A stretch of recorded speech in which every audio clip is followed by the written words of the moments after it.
MBK news కు స్వాగతం. వార్తలు చదువుతున్నది మోహన్ లాల్. హైదరాబాద్లోని రవీంద్ర భారతిలో తెలంగాణ వాదులు, జానపద కళాకారుల విగ్రహాలు పెట్టాలని తెలంగాణ జాగృతి అధ్యక్షురాలు కల్వకుంట్ల కవిత అన్నారు. జయ జయ హే తెలంగాణ పాటను పాడమంటే బాలసుబ్రహ్మణ్యం పాడకపోవడంతో ఆయన విగ్రహం పెట్టొద్దని తెలంగాణ వాదులు అంటున్నారని, నేను తెలంగాణ వాదుల పక్షాన ఉంటానని, బాలు విగ్రహం ఏర్పాటుకు మరో స్థలం చూసుకోవాలని అన్నారు.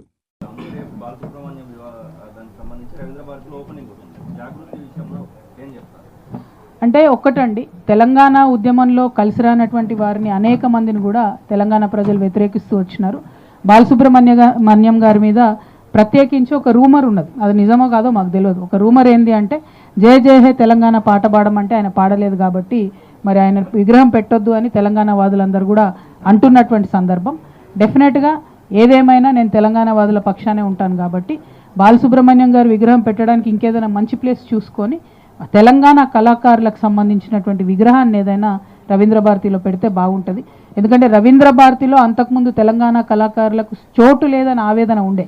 తెలంగాణ రాష్ట్రం వచ్చిన తర్వాత అన్ని జానపద కళలను అక్కడ ప్రదర్శించడానికి చాలా ప్రయత్నం చేయడం జరిగింది. తెలంగాణ తేజోమూర్తుల చిత్రపటాలను కూడా అక్కడ పెట్టడానికి ప్రయత్నం చేయడం జరిగింది.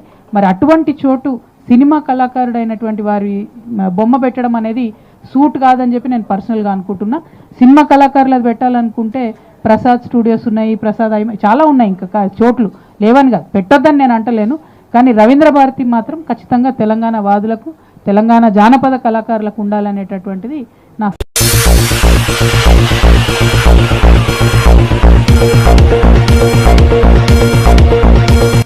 24/7 చూస్తూనే ఉండండి ఎంబీకే న్యూస్. ఈ వార్తలు ఇంతటితో